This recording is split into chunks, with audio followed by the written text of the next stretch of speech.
Hello বন্ধুরা, good morning সবাইকে। চলে এসেছি আমার আজকে স্যাটারডে প্রথম ব্লগ নিয়ে।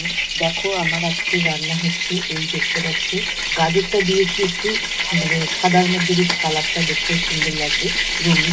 আর তারপর লাউ দিয়ে, লাউয়ের মধ্যে কড়াইশুঁটি, কাঁচা লঙ্কা আর কড়াইশুঁটি নিয়ে। গুড মর্নিং বন্ধুরা, চলে এসেছি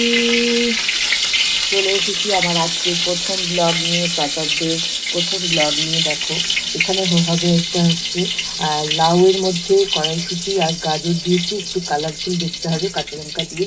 আর এই যে এগুলো সব অঙ্কুর বেরিয়ে গেছে, এটা দিয়ে বড়া করব। আর এইখানে দেখো এই যে ডিম রয়েছে, হাঁসের ডিম দিয়ে ফুলকপি আলু দিয়ে হাঁসের ডিমের কারি করব। আর এখানে এই যে মাছের মাথা দেখছো, এই লাউয়ের মধ্যে দেব।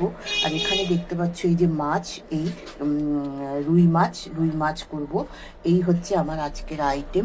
আবার লাউয়ের খোলা ছেচকিটাও হতে পারে। আর এইখানে দেখো এই যে কামিনী চাল আছে, এই কামিনী চাল দিয়ে আমি এটা দিয়ে দিচ্ছি এর মধ্যে। কড়াতে তেল গরম হয়ে গেছে, কামিনী চাল দিয়ে কিন্তু আমি করব আজকে লাউ ঘন্ট। তার মধ্যে দেখো 2-4টে বড়াও দিয়ে দিলাম, মানে বড়ি দিয়ে দিলাম। তারপর এই যে লাউ জলে ধুয়ে দিয়ে দিচ্ছি। চলো এবার আস্তে আস্তে বাকি রান্না করার যেগুলো তোমাদের দেখালাম সেই রান্নাগুলো এবার সেরে ফেলি।